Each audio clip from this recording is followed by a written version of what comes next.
Ha tenido que llegar un presidente de los Estados Unidos y hacer una orden ejecutiva explicando lo que es una mujer y lo que es un hombre. Tú cuando coges un martillo y te das al dedo, te haces daño, pues deja de darte con el martillo del dedo. Si tú pruebas el marxismo y sabes que hace daño, deja de probar el marxismo. Joder, es que es de cajón. Si usted impone esto, yo dimito. Dice, ¿me lo prometes? Y entonces, pues queda usted cesado en este momento. Mike, ¿cuánto está gastando España en defensa? El 1,1. El 1,1. Y Mike, ¿cuánto dijo España que iba a gastar cuando se unió a la... El 2%, presidente. Ah, el 2%. Todos queremos libre comercio y todos queremos paz. Pero si queremos paz, sabemos que tenemos que tener un ejército. Y si queremos evitar una guerra nuclear, tenemos que tener armas nucleares. El responsable de riesgos era trans. Voy a ser amable y pensar que no le contrataron por eso. Pero le ha hecho un flaco favor, lo que sea. Bien, muchas gracias, muchas gracias a todos, un saludo ahí a los asientos baratos y muchísimas gracias por invitarnos, es un gusto estar aquí con todos vosotros.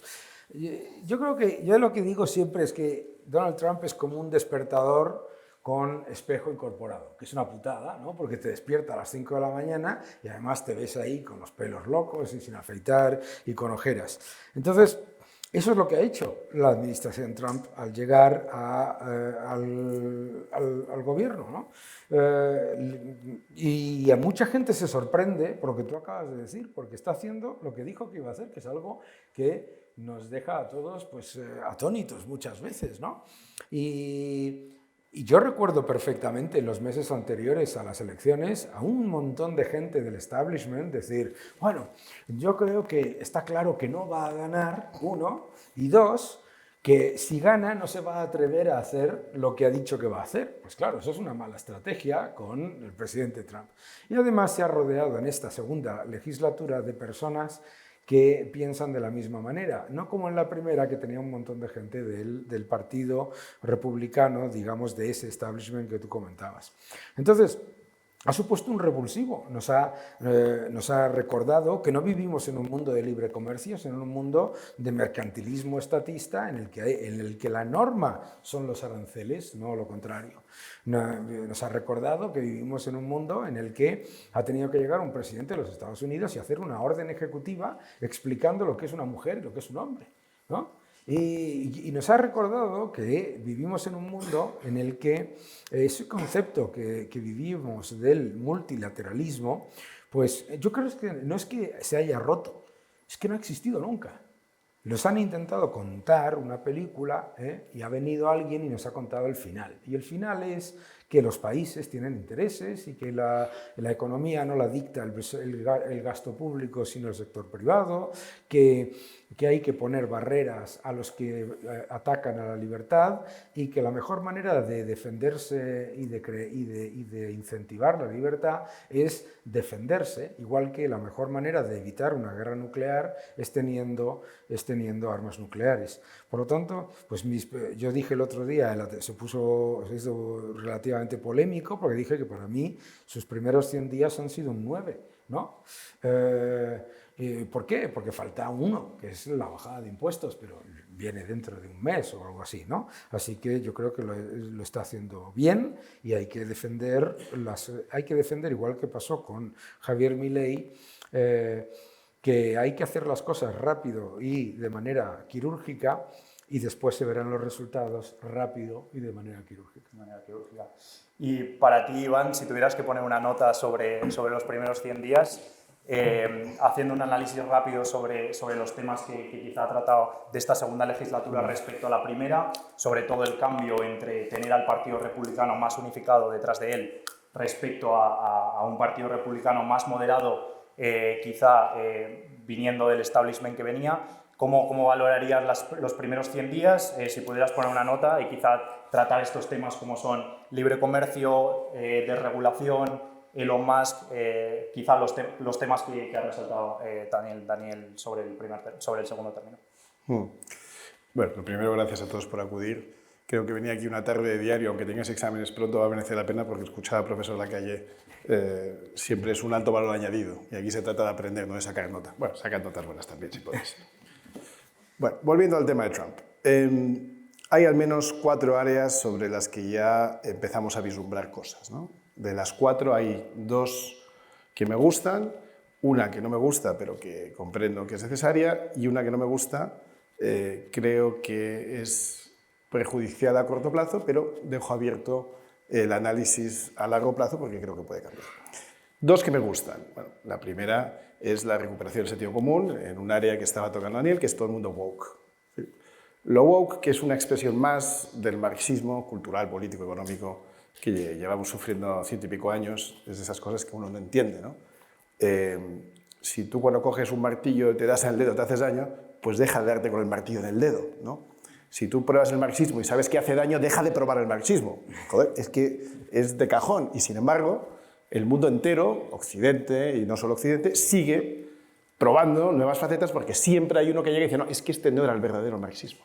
Es que el marxismo bien aplicado se hace así. No, no existe. Es decir, el marxismo es destructor neto siempre y en todo lugar, en cualquier hemisferio, en cualquier país, cualquier idea, por muy bien presentada que esté, que la suelen presentar bastante bien.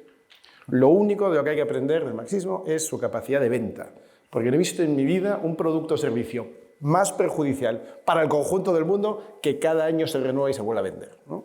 Bueno, entonces la lucha contra el marxismo cultural, en este caso la expresión woke, no es ni un éxito, es una condición necesaria.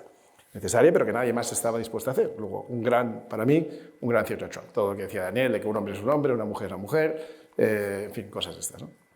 Segundo área donde yo estoy muy a favor y creo que tiene unos resultados inmediatos es todo el tema de la reducción del tamaño del Estado, el DOGE, el Departamento de Eficiencia Gobernativa. Bien, lo que está haciendo Elon Musk. Elon Musk es un tipo muy adecuado para este puesto porque ya lo ha hecho en sus propias compañías. No sé si conocéis la historia de cuando compra Twitter y entonces empieza a revisar, compra Twitter por 45.000 millones, ¿no? Y empieza a revisar su forma de operar, ve que tiene, no sé, tú me corregirás, pero algo así como 8.000 empleados, lo baja a 2.000 y no se nota ninguna diferencia. Luego había 6.000 tíos ahí que no estaban haciendo nada productivo, ¿no? Pero una de las anécdotas que cuentan es que en su revisión del funcionamiento del sistema empieza a ver que hay unos centros de datos, servidores por todas partes, y ve que hay unos en California que son redundantes porque cree que con los que tienen el estado de Washington al norte es suficiente para aguantar el tráfico de Twitter en ese momento. Y entonces ordena acabar con esos centros de datos que le están costando unos $100 millones al año en alquiler.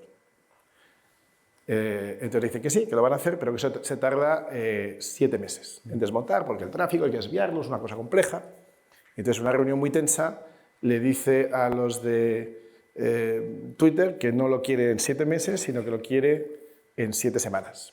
Y entonces le dicen que eso es absolutamente imposible. Y entonces se va calentando, claro, es un tipo tecnológicamente muy avanzado, o sea, es un CEO que sabe mucho de lo que está hablando, es uno de los mejores científicos y tecnólogos que hay. Entonces, según va avanzando la discusión, porque no es un debate, es una discusión, se va calentando más y cuanto más lo piensa, dice, pues mira, ya ni 7 meses, lo quiero en 7 días. Y entonces ya el jefe CTO le dice, si usted impone esto, yo dimito. Dice, ¿me lo prometes? Y entonces, sí, entonces pues queda usted cesado en este momento y tal, lo quiero en 7 días, bueno, ya el tío se va conformando con la idea que igual serán 7 semanas. Es Navidad, coge su avión para volver a casa, yo creo que él vive en Texas, si no me equivoco, y según está volando, esto es el 24, es la víspera de Navidad, Nochebuena, según está despegando, el tío está repasando la reunión de la noche anterior y se va cabreando según la va repasando.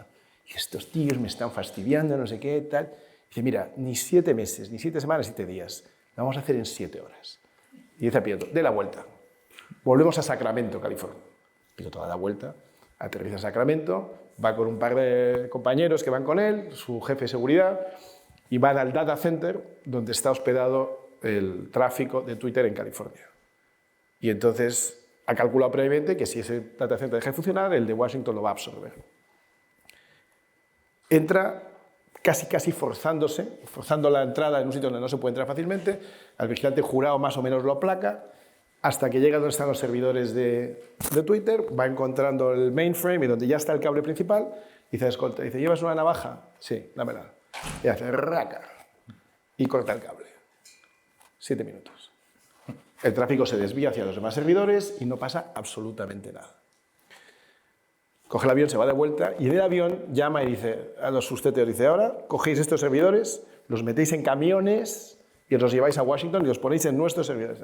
Bueno, quiero decir que esta actitud salvaje, brutal, excesiva, probablemente no es la mejor forma de hacer las cosas, pero demuestra desde el primer día que las cosas se pueden hacer de manera mucho más eficiente, que se puede ahorrar costes, que hay un montón de grasa en el sistema.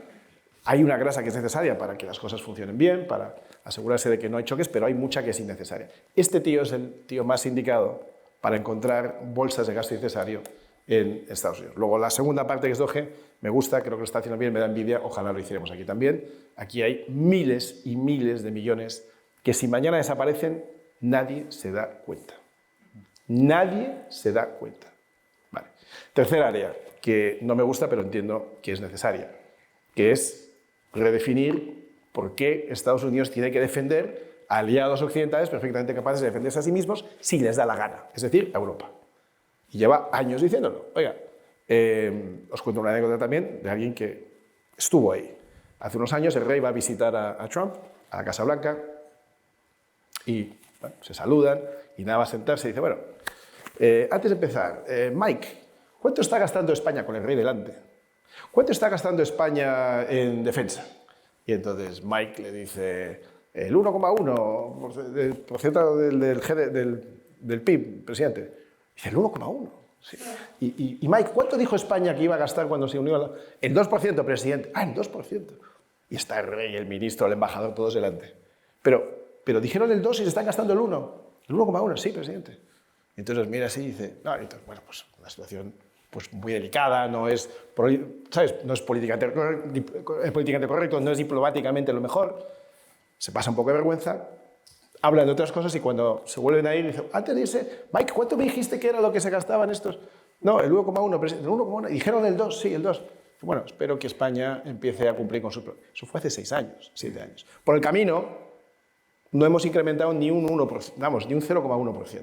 Entonces, cuando llega el momento, dice, oye, en Europa os buscáis la vida. Es decir, Estados Unidos no tiene por qué estar defendiendo la frontera europea y gastándose el dinero que no os gastáis vosotros. Luego, tercera cosa, creo que tiene razón, el contribuyente americano no tiene por qué pagar nuestra seguridad. Nos perjudica, pero tiene sentido. Y la cuarta, que es a la que aludía también Daniel, es el tema de las de los aranceles. Bueno, yo soy contrario a los aranceles por definición, entiendo lo que dice Daniel, no existe libre comercio, bueno, no existe en ciertos sitios, en otros un poco más, y digo, no me está gustando el efecto que está teniendo porque tiene un impacto dramático en el comercio mundial, pero espero a ver cómo acaba la película. Mi opinión es que acabará con unos aranceles mucho más bajos con Europa y lo que sí está buscando es conseguir el libre comercio a base de amenazar con aranceles aún más graves. Este último tema, bueno, ha tratado temas muy interesantes que creo que vamos a poder profundizar si nos da el tiempo, porque son temas que merece la pena tratar. Sin embargo, este último, quería saber tu opinión, Daniel, sobre todo, no tanto en la esencia de los aranceles como economista, creo que la teoría está clara de cómo afectan los aranceles de manera cuantitativa desde un entorno teórico, ¿no? Quizá desde un entorno académico. Sin embargo, desde el mundo práctico, de la geopolítica real, de la situación de los países, de los entornos regulatorios no arancelarios, pero que también afectan, las manipulaciones monetarias que continuamente comentamos con el tema de países como China. ¿Cuál es tu opinión acerca del fenómeno arancelario y, sobre todo, cuál es el último objetivo? Porque mucha gente se queda con quizá lo sustancial del tema de los aranceles, pero no el objetivo real que puede tener la política arancelaria del Ejecutivo de Trump. Para ti, una opinión primero sobre los aranceles de manera general y luego profundizando en el objetivo final del Ejecutivo de Trump. A ver, lo que todos queremos es libre comercio. Todos queremos libre comercio y todos queremos paz. Pero si queremos paz, sabemos que tenemos que tener un ejército. Y si queremos evitar una guerra nuclear, tenemos que tener armas nucleares. Os voy a contar una anécdota, ya que estamos con anécdotas, ¿no? En la primera administración de Trump, Steve Mnuchin y Rex Tillerson le dijeron al presidente Trump que esto de los aranceles hay que llevarlo con mucho cuidado, que hay que ser moderado, que hay que llevar la vía diplomática, ¿no? Y dijo, bueno, pues vamos a llevar la vía diplomática. Entonces empezaron con la vía diplomática y dijeron, pues vamos a empezar a hablar con la Unión Europea, porque es que no tiene sentido, las barreras no arancelarias, las barreras arancelarias, vamos a hablar con nuestros socios, con Japón, con Corea del Sur, con China, etc. Steve Mnuchin era un gran fan de la cooperación con China, etcétera, tal cual, bla, bla, bla, bla, bla, bla. Y 2 años después pasaron 2 cosas. Una, todavía no hemos hecho ningún avance.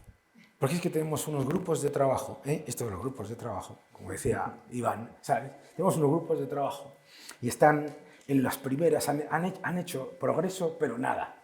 Muy bien, ¿no? 2, en el camino, la Unión Europea, China, Corea del Sur y Japón han aumentado sus barreras. O sea, nos acaban de crujir, claro. Entonces, ¿qué es lo que ha hecho el presidente Trump? El presidente Trump ha dicho lo que, vamos, no es que lo ha dicho, no lo ha dicho, pero lo lleva diciendo desde el año 88. Número 1. Este es el país que tiene el mercado más grande y más rico del mundo. Lo que nosotros no estamos aquí es para mantener y financiar la sobrecapacidad de otros países que a la vez elevan las barreras comerciales contra las empresas estadounidenses y, como dicen los británicos, para añadir insulto a la injuria, subvencionan a otras economías como Marruecos, como Mauritania, como etcétera, como tantas otras, ¿no? Como Camboya, tal. Entonces, ¿qué es lo que hace? Lo que hace es da un puñetazo encima de la mesa y dice, voy a poner aranceles a todo el mundo. Yo voy a poner aranceles a todo el mundo. Shock total. Bien, entonces, fíjate lo primero que pasa con los aranceles, Todos los economistas empiezan a debatir sobre cómo los ha calculado. Es que está mal calculado, es que está mal calculado, es que está mal calculado. Número de países que han dicho que está mal calculado. 0. Ya ha empezado bien. 2. Número de países que dicen vamos a negociar. 95. De acuerdo, importante. Número de países que dicen que no vamos a negociar. 1. Número de países que dicen no vamos a negociar y que inmediatamente se han dedicado, lo ha sacado hoy el Financial Times, a hacer washing de origen, a enviar producto a través de Corea, a través de Camboya, a través de Vietnam, etcétera, etcétera. 1. Bien. Entonces, ¿qué es lo que se da cuenta hace mucho tiempo el presidente Trump? Los socios comerciales de Estados Unidos tienen 2 talones de Aquiles. 1. Tienen una gigantesca sobrecapacidad que solamente le pueden vender a Estados Unidos. Al principio de todo esto del shock de los aranceles, la gente decía, los chinos van a enviar sus productos al resto del mundo sin ningún tipo de problema. Los contenedores apilados en Shanghái. Número 2. El enorme superávit comercial que tienen esos países con Estados Unidos no es, como dice la teoría liberal, por cooperación espontánea entre libres empresas, etc., sino que es literalmente una designación de ganadores y perdedores por parte de gobiernos. Y por lo tanto, pues una vez que te das cuenta de eso y que sin ese superávit comercial esos países no pueden sostener a su propia moneda, entonces abres un proceso de negociación. Y lo abres de la manera que... ¿Por qué? Porque la vía diplomática no funcionó. ¿Que las formas no gustan? A mí las formas que no me gustan son las de la señora que habéis sacado hace un minuto, la señora von der Leyen, que dice los objetivos de la Unión Europea son inamovibles. ¿Quién los ha votado? ¿Quién ha dicho? ¿Cuáles son? A mí son esas las formas que no me gustan. ¿Qué es lo que vamos a ver? Y yo coincido en eso, en el final de estas negociaciones. Vamos a tener más libre comercio, no vamos a tener menos libre comercio. La idea esta que se ha conformado en Europa de que Donald Trump quiere que le vaya mal a las empresas es una especie de ridiculez de tal calibre, ¿sabes?, que solamente se le puede ocurrir a un periodista o a un político socialista o a un periodista político socialista, que son muchos. Y que son lo mismo. O a todos, sí. Bueno, muy interesante, sobre todo la mención a Europa. Yo creo que en este caso la mención a Europa y China, quizá como agentes quizá principales dentro del panorama geopolítico, con ese hegemón que es Estados Unidos, que se ha dedicado estas últimas décadas a ser la policía internacional del mundo, ¿no? Y de repente ahora parece ser que Europa quiere tomar el timón después de este segundo término, intuyendo programas o políticas como la subida en gasto en defensa, ahora quiere ser abanderado en las libertades internacionales, democracia internacional, etc. ¿Cómo queda en este caso parada tanto China como Europa con este nuevo reordenamiento geopolítico y económico? Y sobre todo a nosotros, ¿cómo nos afecta de manera individual Europa? ¿Y estamos preparados para asumir este reto con las políticas actuales que tenemos? O como dice Daniel, quizá nos ha pillado a contrapié y ahora estamos un poco adaptando sin ningún liderazgo claro o con políticas erróneas, ¿no? Sí, China y Europa yo creo que están en posiciones inversas. China es un país que proviene de años de mucha pobreza, que ha ido creciendo de manera muy rápida. Parte del éxito de China en los últimos años consiste en que un Estado totalitario, intervencionista, marxista, ha encontrado que abrir la mano en algunos aspectos les favorece, en el aspecto económico. Esto es algo que arranca con Deng Xiaoping a finales de los 70, principios de los 80, y ese aperturismo económico ha demostrado ser una buena idea. En general, el aperturismo, la libertad, en este caso el libre comercio, pues siempre ha generado más riqueza que cualquier otra opción en la vida. Luego China lleva, pues te diría, 45 años en una senda de crecimiento brutal, pero, recogiendo algo de lo que decía Daniel, no siempre del todo limpia. ¿Por qué no del todo limpia? Porque aparte de que ha ido abriendo económicamente sus mercados, también ha ido subvencionando a algunas compañías, eligiendo ganadores y perdedores, ayudando de manera muy clara a algunas de ellas y subvencionando el coste de algunos productos que luego se venden en Estados Unidos o en Europa o en Occidente a un coste más bajo, más competitivo, en detrimento de nuestra propia industria. Esto es lo que efectivamente tenemos que ser capaces de parar. Pero lejos de pararlo, Europa, que como digo lleva la senda contraria, ha sido pues, la zona más rica del mundo, el faro de Occidente, la cuna de la civilización, Grecia, Roma, en fin, lleva, no sé, yo diría por lo menos lo que va de siglo, en declive. Cada vez peor, cada vez más burocrático. Daniel mencionaba el tema de la Unión Europea, que tuvo en su momento pues, un papel fundamental. Hoy es un emisor de problemas que hay que solucionar, no que haya que destruir, sino que hay que solucionar. Pero la senda por la que va Europa es la contraria, es la burocratización. Un poco la broma es que Estados Unidos lo innova o lo crea, China lo produce y Europa lo regula, ¿no? Pero es una broma que no es del todo broma. En España no tenemos prácticamente compañías de inteligencia artificial, pero ya tenemos la agencia pública estatal que regula la actividad de inteligencia artificial que no existe. Y además ya tiene dotación presupuestaria, no sé si tiene ya 15 o 20 empleados, es decir, 90 empleados, me he quedado. Es que es para alucinar. Sí, sí. Algunos será del mundo de Ábalos, otros será del mundo de... Bueno, entonces, claro, es exactamente al revés, ¿no? Lo que hay que hacer. Es decir, tenemos que ser capaces de tirar de nuestras esencias y recuperar pues, una economía productiva basada en el crecimiento, buscando la generación de riqueza, que luego ya discutiremos cómo se reparte. Ahí es donde ya debería entrar la discusión entre socialdemócratas y liberal conservadores, en cómo repartimos una riqueza que hemos creado, pero primero hay que crearla. Lo que no se puede es tener pues, economías con un nivel de participación de la economía pública del 45%, sino el otro 55% altamente regulado, y esperar que esto se vaya a sostener con el tiempo. Es que esto no funciona, es que es pura matemática, ¿no? Entonces, China va por un camino, como digo, de crecimiento brutal, tiene también algunas tensiones, tiene un problema de exceso de generación de vivienda, el inverso es nuestro, pero en fin, tiene algunas tensiones internas, pero está en una senda de crecimiento brutal. Europa, por el contrario, está en un momento de recesión, si cogemos, recesión quizás es una palabra muy dura, pero de estancamiento. Si cogemos la economía española, y veo que en esta sala sois todos gente joven, como es natural, pues vosotros, incluso gente mayor que vosotros, de 30, 35, yo diría hasta 40 años, no ha experimentado nunca en su vida laboral un periodo continuado y sostenido de crecimiento económico. Y eso es dramático. O sea, que las personas de 40, 35, 30, 25, vosotros sois estudiantes todavía y no estáis expuestos a eso, no haya conocido nunca un momento de crecimiento económico sostenido, genera una inestabilidad, una falta de convicción acerca del futuro, que impide que se desarrollen muchas cosas, pues que uno pueda generar una familia, comprar una vivienda, porque todo esto se basa en la confianza, que las cosas van a ir mejor, que a lo mejor cuando arrancas pues, como becario no ganas mucho, pero ya ves que los que tienen 4 o 5 años más que tú les va bien, a sus jefes ya les va todo bien mejor, pero cuando tú entras de becario y ves que el que tiene 4 años más que tú sigue más o menos de becario, y el que tiene 10 años más que tú gana un salario que es una porquería, y el que tiene 20 años más que tú, con 40, sigue sin salir adelante, pues esto es desastroso, ¿no? Entonces, yo lo que veo en Trump es una enorme oportunidad para Europa. como decía Daniel, es nuestro despertador. Y con el espejo, en el que efectivamente nos vemos feos. Pero tenemos que admitir que somos feos, porque el primer paso para ser guapo es admitir que eres feo. Y luego ya, joder, pues tendrás que ir al gimnasio, te tendrás que vestir bien, vete al peluquero, búscate un estilista, pero lo primero es admitir que estás feo, porque si te crees que estás guapo, estamos fatal. Estamos feos.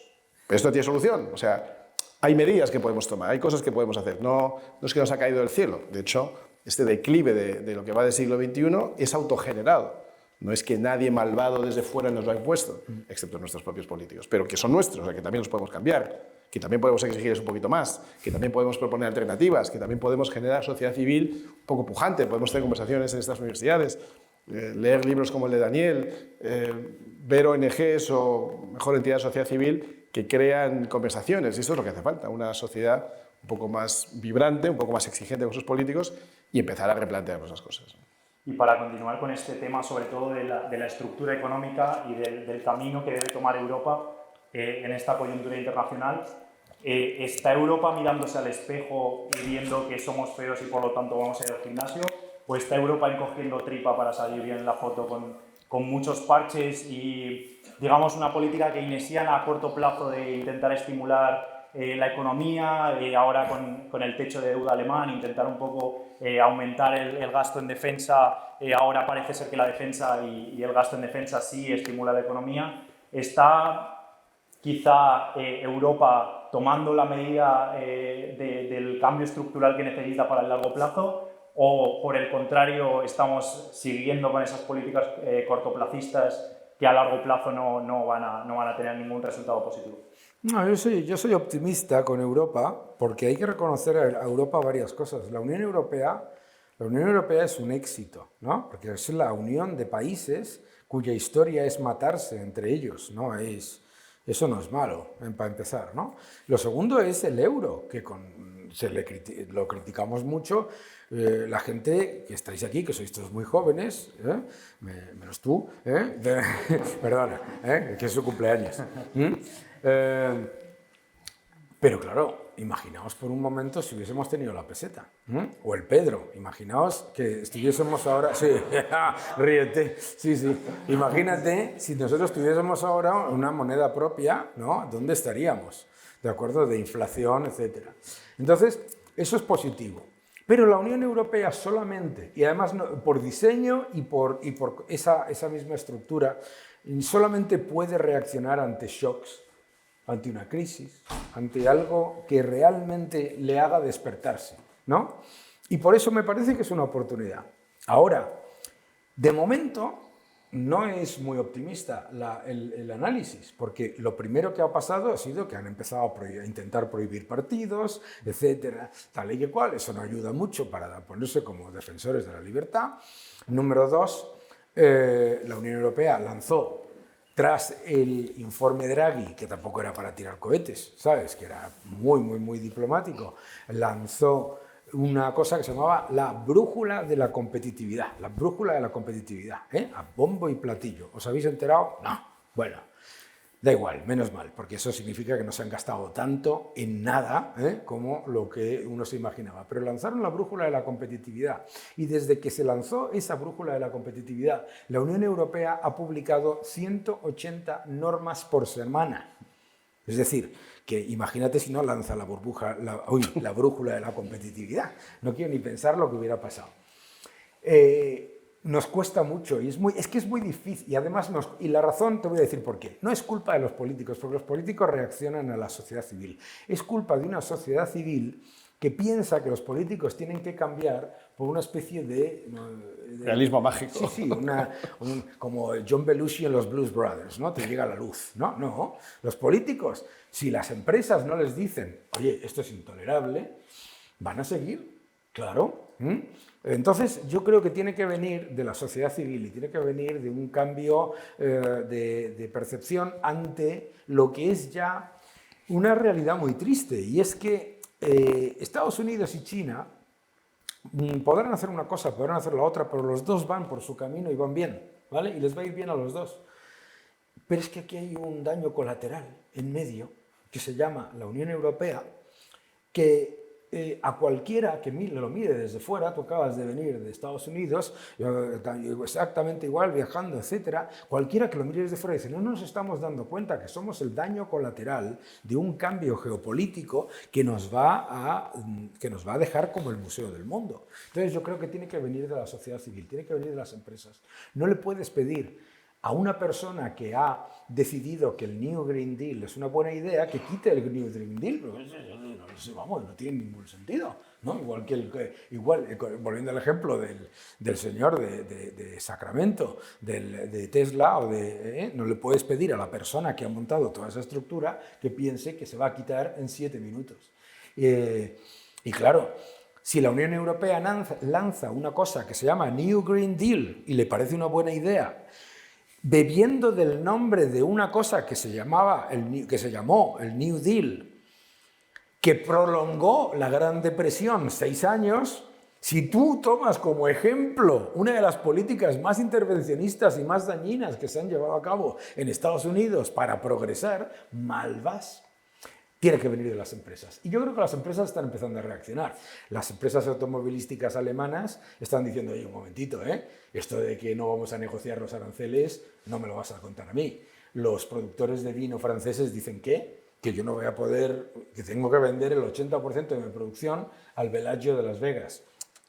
¿Sabes? Entonces todo eso, yo creo que eso va a ayudar. Yo soy positivo. Ahora, que nadie le vaya a esperar que la Unión Europea de repente se convierta en el imperio de Darth Vader con gasto en defensa, ¿de acuerdo? No tenemos capacidad. O sea, nosotros no tenemos la tecnología. Este aumento de gasto en defensa o le beneficia a Israel y a Estados Unidos o cambiamos completamente la industria de defensa. ¿Qué hacemos nosotros en defensa? Hacemos tanques y helicópteros, con todo mi cariño, ¿sabes? Estamos un poco atrás. Estamos mal. No, cuando hablamos de defensa y del efecto multiplicador, hablamos de invertir en tecnología y eso es mucho más complicado. Sobre todo, quería sobre todo retomar el tema de la sociedad civil como catalizador de la política real, ¿no? Yo creo que tenemos un ejemplo que ha aparecido también en el vídeo de un país donde aparecer en los rankings de BBVA como uno de los países más hostiles hacia el capitalismo, criticando mucho a Keynes, sobre todo, y al New Deal, desde las televisiones y desde la sociedad civil, un presidente como Javier Milei ha conseguido quizá transmitir una orientación política completamente distinta en un país que parecía abocado al socialismo y abocado al estatismo, ¿no? Quería preguntarte a ti, Iván, sobre este tema y quizás si es una forma de ver la política distinta, si Europa podría aprender algo de lo que está pasando en Argentina, y quizá esta nueva ola que se podría acercar un poco más al liberalismo que hacía muchas décadas, quizás siglos, que no veíamos en Occidente. Siglos o nunca. Yo no sé si he visto nunca nada parecido a ese fenómeno, ¿no? Pero claro, los gobiernos reflejan la sociedad a la que representan. Es decir, es raro ver un gobierno súper eficiente en un país súper ineficiente. Es raro ver un gobierno que se prolonga en el tiempo corrupto en un país muy limpio. Es raro ver un gobierno que no se parezca a su país. Y si existe, pues como digo, el tiempo va corrigiendo las cosas, ¿no? Entonces, Milei es un efecto del tiempo en el que está Argentina. Es decir, Argentina ha sido realmente placada, machacada, destruida por una década tras otra de gobiernos kirchneristas o populistas, o al final marxistas, que es siempre lo mismo, ¿no? Y yo solo espero que no tengamos que acabar tan mal como estaba Argentina hace 2 años para que al final venga un Milei o alguien que tenga ideas parecidas a las de Milei. Milei es un personaje complejo, pero desde luego lo que tiene que ver en materia económica lo tiene claro y yo creo que a todos nos va mucho en que a Milei le vaya muy bien en Argentina y creo que le vaya muy bien. Creo que las medidas que está tomando en el lado del gasto, pues también el recorte de gasto. De hecho, antes aludía al Doge de Estados Unidos, pero realmente el primer impulsor de la motosierra incluso, es decir, de la reducción del tamaño del Estado aplicada ha sido Milei.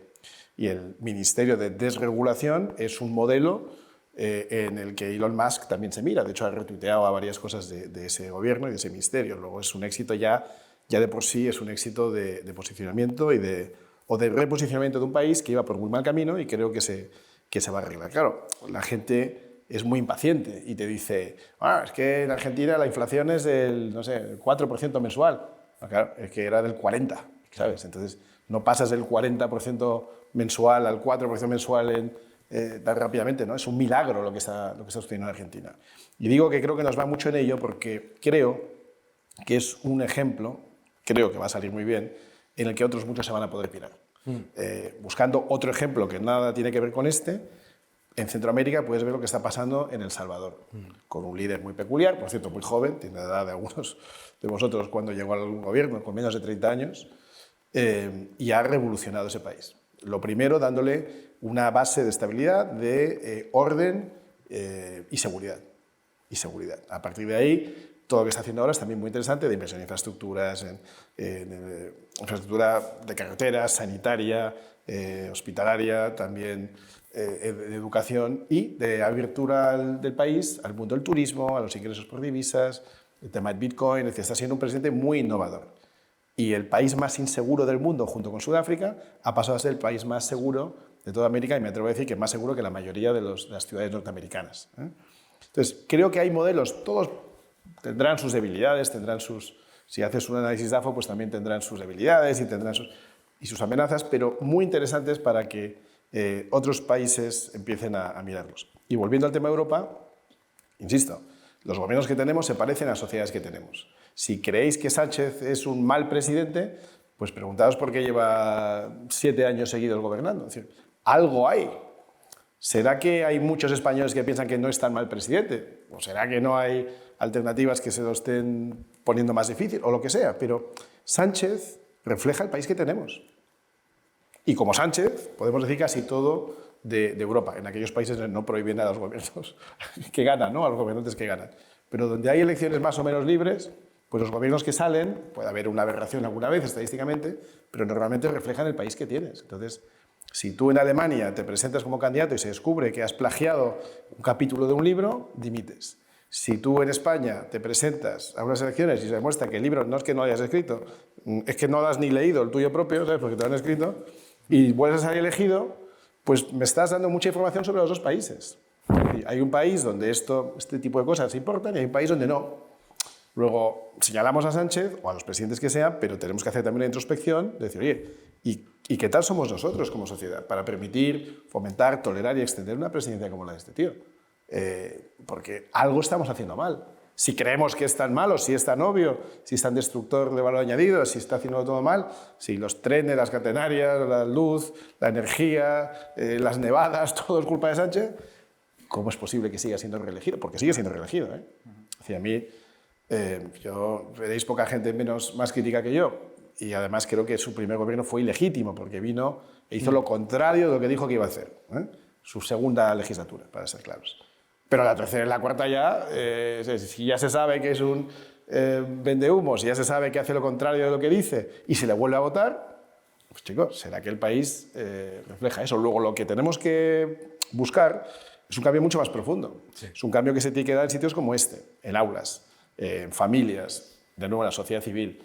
Tiene que ser un cambio cultural, pero un cambio cultural que venga desde abajo, un cambio cultural en el que todos nos veamos involucrados, representados y responsabilizados. Yo lo que más oigo es, a ver si viene algún político y arregla esto. Pero, hijo mío, ¿de dónde va a venir un político a arreglar esto? Si luego vais y votáis otra vez a los... O sea, tenemos que transformar el país con un cambio cultural, y yo en esto tengo mucha confianza en vosotros, los jóvenes, porque los que ya tienen una cierta edad, como decía Daniel, pues es muy difícil que cambien, ¿no? Si tú has creado el New Green Deal, pues no vas a ser tú el que desmontes el New Green Deal. Pero si tú llegas con una visión fresca, joven y con influencias diferentes, pues nuestra generación pues crecieron pensando que el kirchnerismo quizá era una buena idea o que el keynesianismo era una buena idea. Vosotros estáis viendo cosas distintas. Y cuando lleguéis a posiciones de responsabilidad, tanto en la empresa privada como en el sector público, que estoy seguro que de todo habrá en este aula, pues tenéis referencias mucho mejores. Espero que seáis capaces de desarrollar o de llevar a España por un camino de mejora, de superación, de cambio. Y espero que los españoles que os acompañen en ese camino pues también hayan sido expuestos a ejemplos mejores, hayan pensado un poco más, hayan estudiado un poco más y teniendo una mejor base cultural seamos capaces de todos de propiciar ese cambio. En este sentido, vemos de manera bastante abierta, como por ejemplo la sociedad argentina ha normalizado nombres como Hayek o Mises, Es decir, ha habido una verdadera batalla cultural desde la sociedad civil, desde ideas que quizá estaban prácticamente en el ostracismo, tanto académico como social. Llama la atención que haya gente de la sociedad, del día a día, de la calle, panaderos, gente conduciendo autobuses que recite a Mises Bajaik, ¿no? Desde tu punto de vista... No, pero es verdad que ha habido una transformación, una adaptación a la cultura del esfuerzo individual, de la política contra la sociedad civil, que quizá hacía décadas que no se veía en ningún país. ¿Cómo ves tú, desde tu punto de vista liberal, declarado, este gobierno de Javier Milei y quizá las perspectivas económicas de Argentina? Y quizás si nosotros, como Europa, podríamos aprender algo de lo que está pasando. Bien, yo creo que yo coincido completamente con todo lo que dice Iván. Lo que está ocurriendo en Argentina también es cuando la gente empieza a darse cuenta de que el socialismo es una estafa. Y es una estafa que a quien estafa el que más es al que finge proteger, porque lo que hace es crear pobres y que permanezcan pobres. Entonces, es muy importante dar la batalla cultural sin complejos. Y yo creo que el gran cambio en Argentina ha sido la falta de complejo, ¿no? O sea, ¿cuál ha sido el problema en Argentina? Pues que la gente efectivamente votaba y el peronismo ganaba, el peronismo hundía al país y entonces llegaba un cambio. Fíjate, no sé si lo sabes, pero ningún gobierno que no fuera peronista terminó su legislatura. Esto es muy importante. Entonces, ¿qué es lo que pasa? Que la gente dice, bueno, pues estamos condenados al peronismo, y eso además es un sistema clientelar y mafioso que, fíjate, que había una cosa alucinante, que son los sindicatos de porteros de edificio, que funcionaban de comisario político. Te podía cortar el agua, la luz, como fueras un poquito por el otro lado. Entonces, una de las cosas maravillosas, yo me di cuenta de que Javier Milei iba a ganar las próximas, no las que ganó, sino iba a ganar las próximas elecciones cuando fui por Buenos Aires y me empecé a encontrar porteros automáticos. No, significa que han empezado a desaparecer. Broma, no es broma, parece que... Entonces, ¿qué es importante? Lo que es importante es dar la batalla cultural. Javier Milei no aparece dando lecciones sobre, explicando las teorías de Henry Hazlitt o de Menger o de Mises o de Hayek. Javier Milei aparece en televisión. Estaba yo esperando un día para participar en un programa de la Nación Televisión y estaba yo ahí esperando diciendo, bueno, ya a ver qué voy a decir porque me van a considerar demasiado agresivo, voy a hablar mal de Argentina, tal cual, no sé qué, no sé cuántos. Y entonces oigo lo siguiente. Váyase usted a la recontra... esos insultos que solamente un argentino es capaz de decir con la gracia y esto que tiene. Y dije, yo ya no tengo ningún problema, yo voy detrás. Este era Javier Milei. Javier es una persona que ha sido capaz de acercarle el mensaje a todo el mundo sin ir de listo, sin ir de déjeme usted que yo le explique. Diciéndole a la gente lo que todo el mundo entiende.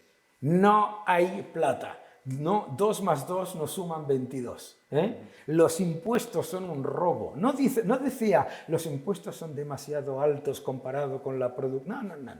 Los impuestos son un robo. El Estado no es la solución. El Estado es el problema, etcétera, etcétera. Entonces, todo eso es muy importante. Es darle a la gente mensajes que además inmediatamente resuenan con lo que todos estamos viviendo cada día.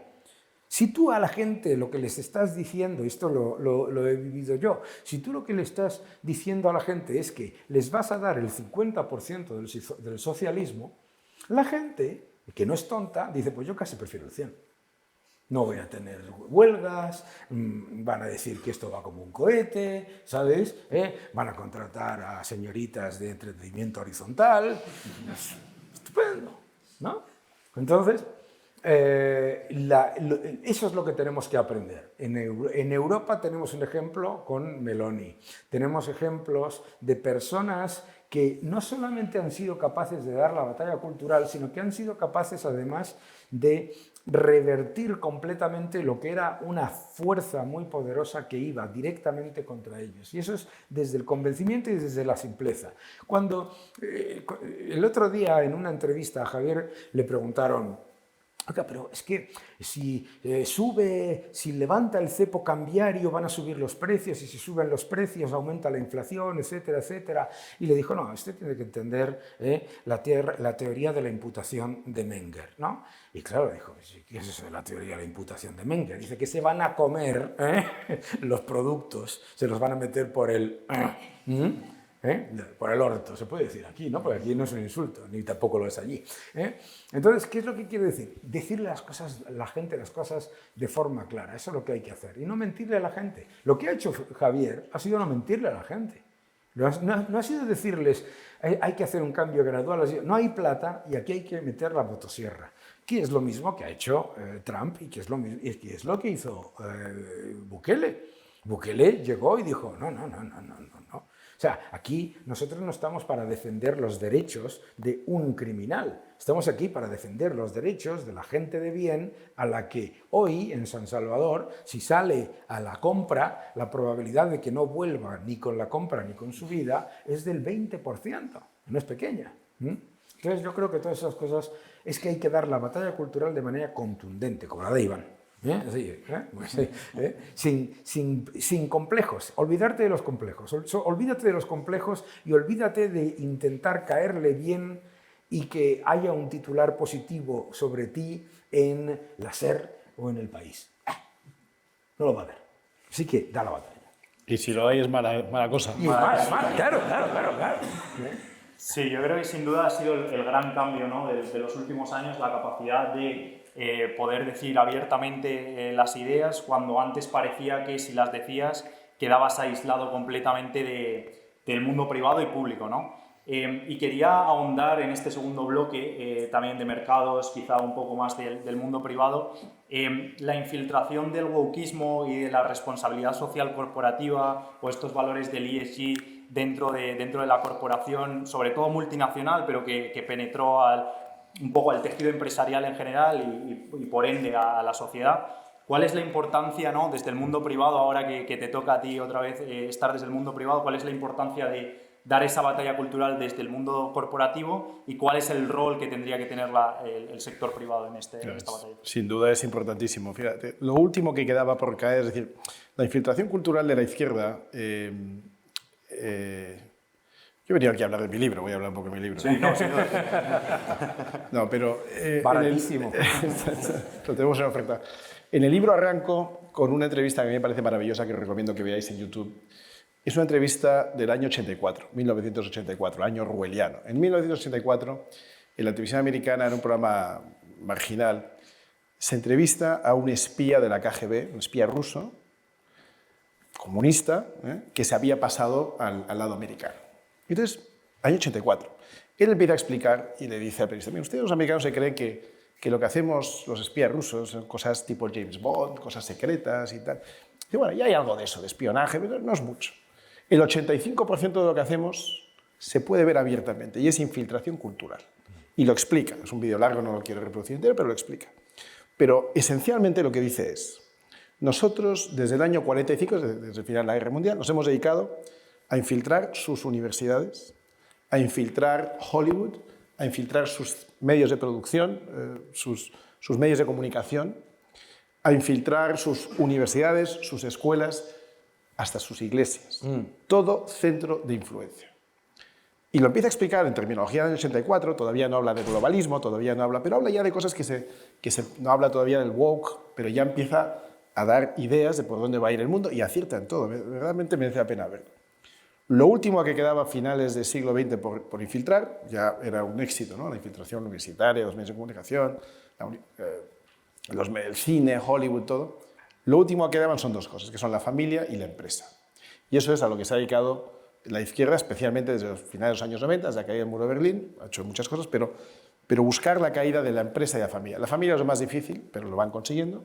La desnaturalización de la familia, el aislacionismo o intentar aislar al individuo como si fuera un producto sin ningún tipo de carga genética ni historial previo, todo esto del mundo woke, todo esto de la teoría de que el género es autopercibido, en fin, podemos ir por ahí lo que queráis, pero esto es la destrucción del arraigo del individuo.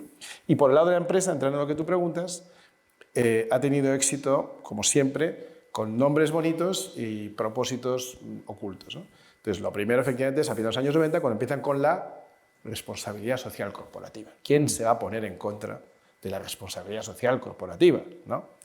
Pero es que la responsabilidad social de una corporación es ganar pasta, ya está, y cumplir la ley. Esa es su responsabilidad. Retribuir al accionista siempre cumpliendo la ley. Su responsabilidad no es ajardinar las calles de la ciudad en la que está. Si quiere hacerlo, está muy bien.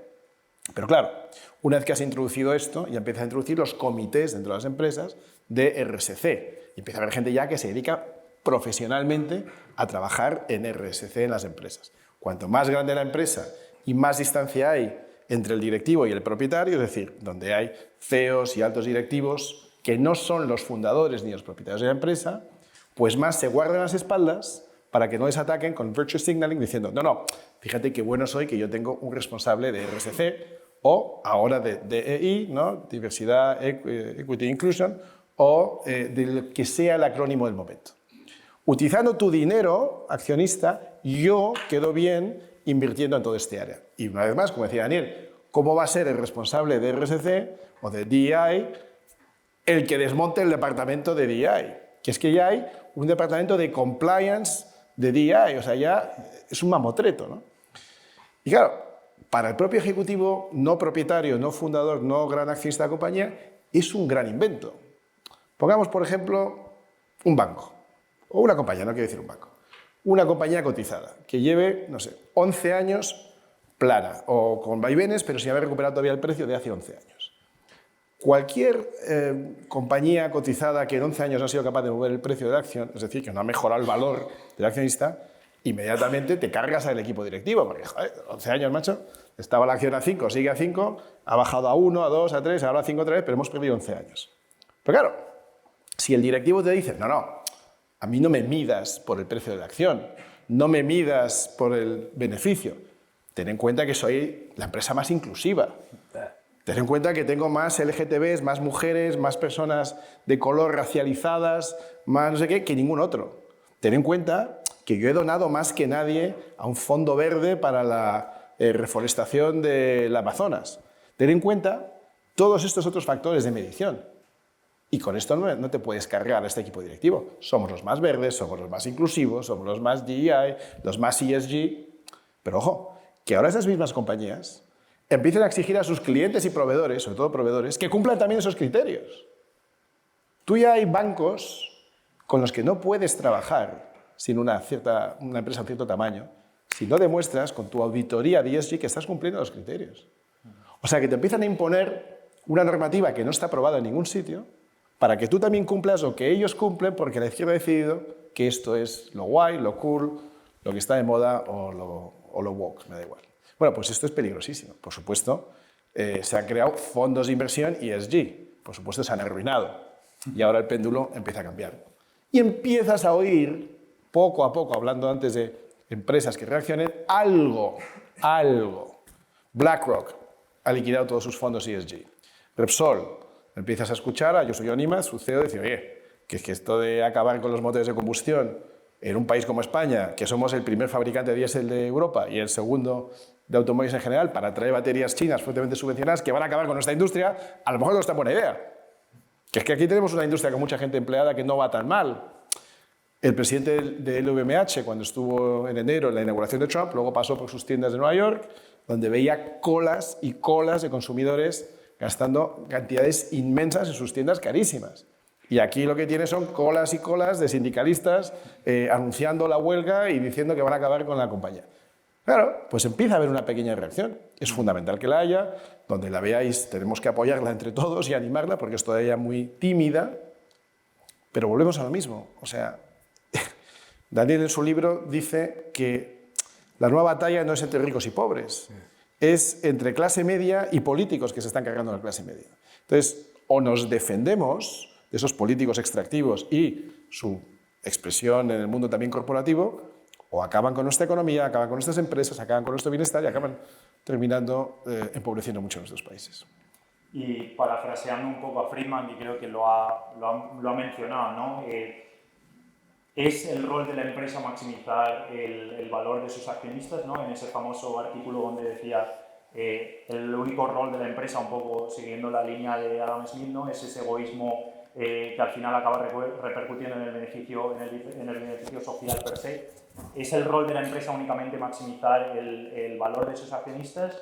¿O cuál es tu opinión acerca de esta infiltración del wokeismo, de la responsabilidad social corporativa dentro del mundo privado?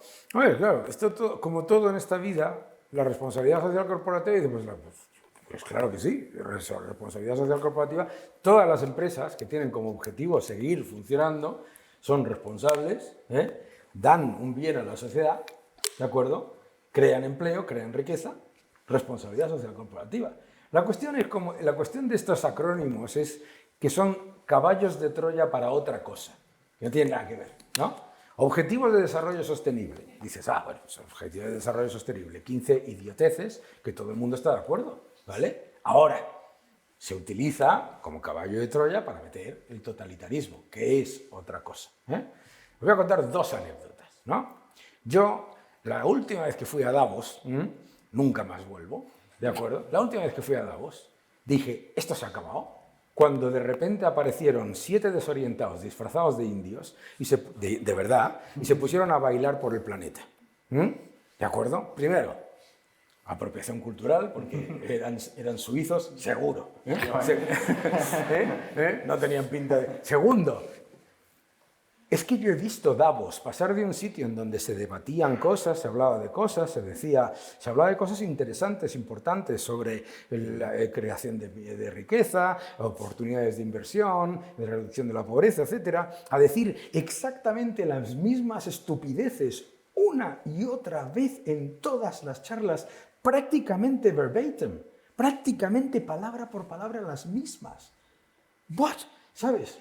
De hecho, en el último Davos yo puse un clip de uno que dijo, ¿cuál es su opinión sobre la victoria de Trump? Y dijo, Donald Trump ha ganado y nosotros hemos perdido. Pero es que ya daba por hecho que todo el mundo allí pensaba exactamente lo mismo. Alucinante. Lo de Davos. Bueno, otra. Yo trabajé en un sitio, no voy a decir cuál, bueno, pero lo podéis, da igual. Yo trabajé en un sitio en el que las condiciones ESG llevaban a que, por ejemplo, literalmente una empresa, una acción, un bono, no se pudiese comprar, ¿de acuerdo? Entonces yo recuerdo que salía una vez una empresa, ¿no? Esta empresa cumple todos los objetivos ESG para que invirtamos en ella. Y dije, pues que da pérdidas. Esta panda de desorientados pierden pasta, ¿sabes? Bueno, pero es que, como decía Iván, no, pero es que fíjate, hacen esto, hacen lo otro, no sé qué, no sé cuántos, cantan por las noches el Imagine, no, pero es que pierden pasta, ¿sabes? Es que pierde, no es que ganasen poco, es que perdían pasta. Entonces, ¿qué es lo que pasa? Mira, lo maravilloso que tiene el mercado financiero y el mundo de la empresa es que todos los días te mete la humildad del precio y del dato, ¿sabes? Y entonces resulta que dices, hombre, pues resulta que yo invertí en una cosa que se llamaba no sé qué, tal cual, no sé cuánto, y he perdido una pasta que te mueres, ¿sabes? Mientras que otros han ganado mucho más dinero. Y resulta que los que realmente hacen... además, hay otra cosa que a mí siempre me ha impresionado, ¿no? Yo eso lo recuerdo en una reunión que me decían, no, es que los objetivos ESG, muy importantes ESG. Y yo decía, ¿y dónde está el G? Claro. El governance, ¿no? ESG, Environmental Social Governance. Y el G, porque me estás intentando colar aquí un montón de empresas chinas. ¿Dónde está el G? ¿Entiendes? Y el S. Y el E también. Me da igual. Entonces, lo que te quiero decir es que, al final, lo maravilloso de todo esto es que de repente hay un día en el que la gente dice, pero ¿qué clase de tontería es esta, no? En el caso del inclusismo, cuando te aparece un tío, no quiero decirlo, ¿sabes? Con un bikini, nadando contra chicas ¿no? Etcétera. Bueno, pues estas cosas, ¿sabes? De repente, como en el cuento del rey que está desnudo, la gente se da cuenta de que el rey está desnudo. ¿Significa eso que no se tenga que tener objetivos medioambientales? Y objetivos medioambientales tienes que tener precisamente para cumplir con el objetivo que es generar valor para tu accionista. Claro, que se lo digan a la diferencia entre Shell y BP. Es de libro. Es de libro. Son dos compañías petroleras. Una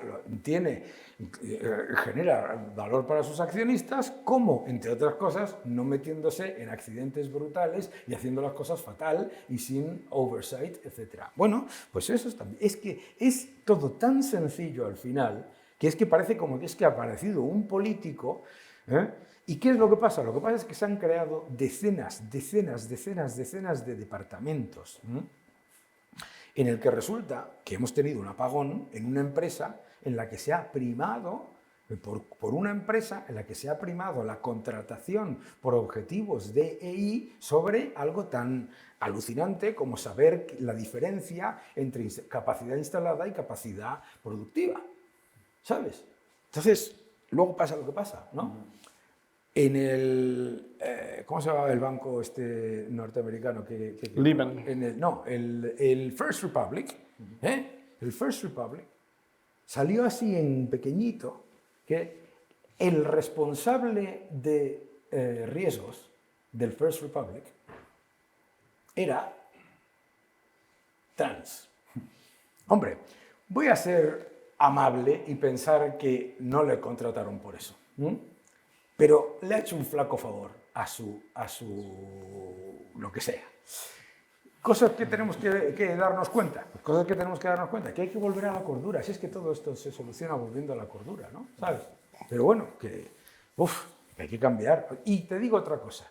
Todos estos que están ahora, los aranceles, vamos a morir. Si yo, en cualquiera de las 5 veces que yo estaba en Davos, hubiese escuchado una sola vez sobre los aumentos de las barreras proteccionistas por parte de la Unión Europea, de China, una sola vez, yo hubiera dicho, ¿sabes lo que te digo? Es algo que todo... No, ni una sola vez se ha dicho nada sobre los aranceles de Xi Jinping.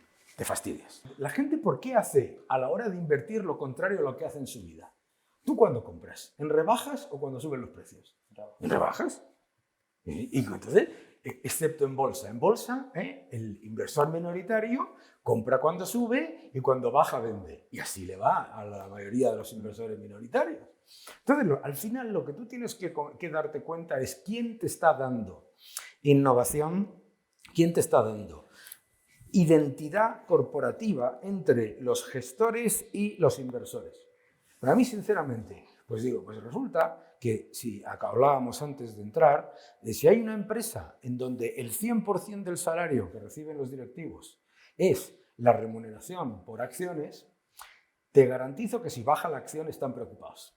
Ahora, ¿qué pasa cuando se desploma la acción de esa empresa que ha dicho Iván o de tantas otras europeas que se desploman y se desploman y se desploman al año siguiente y al otro y al otro, y que llevan 20 años con cero rentabilidad para el accionista, incluyendo dividendos? Nada, no hay ninguna preocupación. Vamos muy bien. El mercado nos premia, ¿sabes? Entonces, decía François Truffaut que en el cine está el cine norteamericano, que era un gran director, esto no es lo que lo sabéis, gran director de cine francés. Decía que está el cine norteamericano y lo demás son anécdotas. Y era un gigantesco director de cine francés. En inversión están las empresas norteamericanas y el resto son anécdotas. ¿De verdad alguien se cree que en Europa se va a crear la próxima Nvidia? ¿De verdad alguien se cree que el próximo Tesla va a salir de China? ¿De verdad alguien se lo cree? Porque si el que se lo crea, yo quiero de verdad tomar la posición contraria. Y para eso hay un mercado. Entonces, no me preocupa. ¿Cómo me va a preocupar una corrección en la... A mí lo que me preocupa es que la gente vea el mercado subir todos los días, cada día, mientras se dispara la deuda pública, se dispara el gasto público, se disparan los impuestos, etc., porque aumenta la cantidad de dinero y aumenta la expansión monetaria, y y no diga nada, ¿no? Y ahí mucha culpa la tiene, y ahí hay que ponerle un enorme tirón de orejas a muchos de mis colegas profesionales en el sector financiero, que ante la evidencia de que se aumentaba el gasto público, se aumentaba la deuda, se aumentaban los impuestos, etc., siempre que el Banco Central aumentase la cantidad de dinero y bajase los tipos de interés, pues ha literalmente blanqueado el socialismo. Entonces, lo que dice Scott Bessent no es lo que tú has dicho. Lo que dice Scott Bessent es lo siguiente. Nuestro objetivo es que le vaya bien a las empresas, a la bolsa y a los ciudadanos. No que le vaya bien a la bolsa a expensas de los ciudadanos. No es que, que suba la bolsa un 27% porque ha subido el coste de la vida un 27%, sino que baje el coste de la vida y las empresas ganen más dinero porque son más eficientes, son más innovadoras y son mejores. Entonces, yo a cualquier persona le diría, con todos mis respetos, ahí, primero, no está invirtiendo en deuda pública, pero da igual. Invertir en deuda pública es literalmente invertir en perder dinero.